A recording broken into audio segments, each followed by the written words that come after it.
فرمانے لگے عمر سن لو، بیٹھ جاؤ، میری بات توجہ سے سنو، اگر اس وقت حضرت موسیٰ علیہ السلام بھی تشریف لے آئے، صاحب کتاب جس پر یہ تورات نازل ہوئی ہے، صاحب تورات حضرت موسیٰ علیہ السلام بھی تشریف لے آئے، اس کے پاس بھی سوائے اس کی کوئی چارہ نہیں کہ وہ مجھ ہی پر ایمان لائے اور قرآن ہی کا اتباع کرے۔ اس کو اس وقت تورات کا اتباع چھوڑنا پڑے گا اور اپنی دعوت لوگوں کو نہیں دے گا، میری دین کی دعوت لوگوں کو دے گا۔ ختم ہو گئے، اللہ نے ان تمام کتابوں کو منسوخ کر دیا، وہ دین منسوخ ہو گئے۔ اللہ کے نبی ہونے کے حیثیت سے نبوت ان کا باقی ہے، رسالت باقی ہے، لیکن میرے ہوتے ہوئے کسی کی نبوت رسالت چل نہیں سکتی۔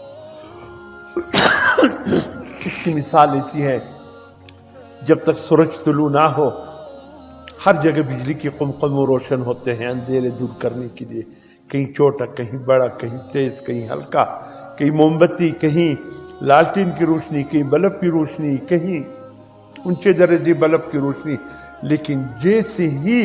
سورج کی شعاع طلوع ہو جائے تمام روشنیاں خود بخود بجھ جاتی،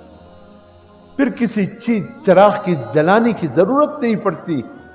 بلکہ اس چراغ کی روشنی کی اہمیت ہی ختم ہو جاتی ہے۔ جناب نبی کریم صلی اللہ علیہ وسلم سراج منیر بن کر تشریف لائے۔ اب آپ کے آنے کے بعد یہ سب چراغ بجھ گئے، اب کسی چراغ کی جلنے کی کوئی ضرورت نہیں ہے۔ حضرت عیسیٰ علیہ السلام کی چراغ ہو کہ حضرت موسیٰ علیہ السلام، حضرت داؤد علیہ السلام کی ہو کہ حضرت سلیمان علیہ السلام، جتنے انبیاء رسول آئے سب کی چراغ اس وقت بجھ چکے ہیں، صرف حضور صلی اللہ علیہ وسلم کے سراج منیر چمک رہا اور اس کے سامنے باقی روشنی کی کوئی ضرورت نہیں۔ حضور صلی اللہ علیہ وسلم سمجھا دیا، اگر یہ کتابیں ابھی تو تحریف ہو چکی ہیں، اگر تحریف نہ بھی ہو، تحریف نہ بھی ہو تب بھی اس لائق نہیں کہ اس کو پڑھا جائے، اس کی کسی بات پر عمل کیا جائے۔ بات ختم ہو گئی، اب حضور صلی اللہ علیہ وسلم کے بعد ضرورت ہی باقی نہیں۔